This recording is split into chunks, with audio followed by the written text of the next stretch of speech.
Hello दोस्तों, विशिष्ट short hand channel पर आप सभी का बहुत बहुत स्वागत है। प्लीज़ चैनल को लाइक, सब्सक्राइब और शेयर करें ताकि नई नई डिक्टेशन आप सभी तक जल्दी जल्दी पहुंच सकें और जल्दी से जल्दी आप सिलेक्शन पा सकें। प्रधानमंत्री नरेंद्र मोदी का विकसित भारत का लक्ष्य सराहनीय है। उनके इस लक्ष्य पर सभी देशवासियों को ध्यान केंद्रित करना चाहिए। प्रधानमंत्री मोदी बार बार यह कहते रहे हैं कि भारत को विकसित देश का लक्ष्य 2047 तक हासिल करना चाहिए। 2047 में हमारी स्वतंत्रता के 100 वर्ष पूरे होंगे। यह कठिन लक्ष्य है क्योंकि 2047 अब 22 वर्ष ही दूर है। किसी देश के जीवन काल में 22 वर्ष पलक झपकते बीत जाते हैं। इसके बाद भी यदि हम भारतीय विकसित भारत के लक्ष्य को पाने के लिए प्रतिबद्ध हो जाएं, तो सभी बाधाओं को आसानी से पार किया जा सकता है। इससे इनकार नहीं किया जा सकता कि उनके द्वारा स्थापित संसाधनों के चलते परमाणु और अंतरिक्ष समेत विज्ञान एवं तकनीक के कई क्षेत्रों में पश्चिम और भारत के बीच अंतर कम हुआ। अब आज के डिजिटल दौर में विज्ञान ने तकनीक के मामले में एक नए युग में प्रवेश कर लिया है। डिजिटल तकनीक विश्व को तेजी से बदल रही है। अतीत के मुकाबले 2025 का परिदृश्य बिल्कुल बदल गया है। डिजिटल तकनीक और उसका उपयोग सामाजिक, राजनीतिक, आर्थिक और सांस्कृतिक यानी मानव जीवन के प्रत्येक क्षेत्र को प्रभावित कर रहा है।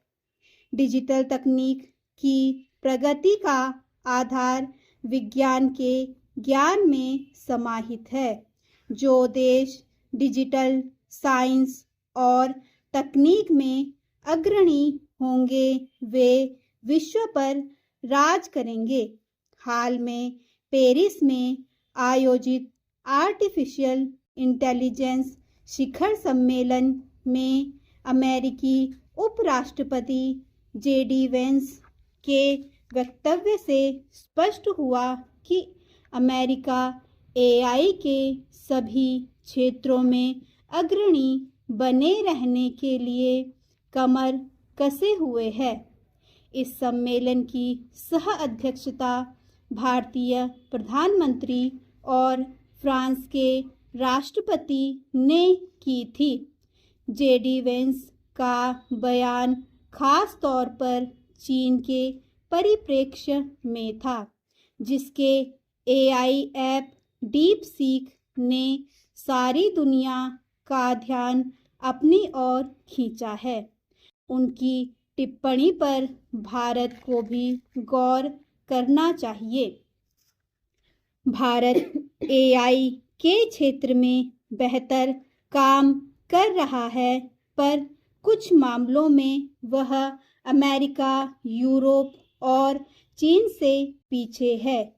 विशेषज्ञ यह महसूस करते हैं कि डिजिटल साइंस एवं तकनीक के क्षेत्र में भारत और इन देशों के बीच का अंतर बढ़ रहा है।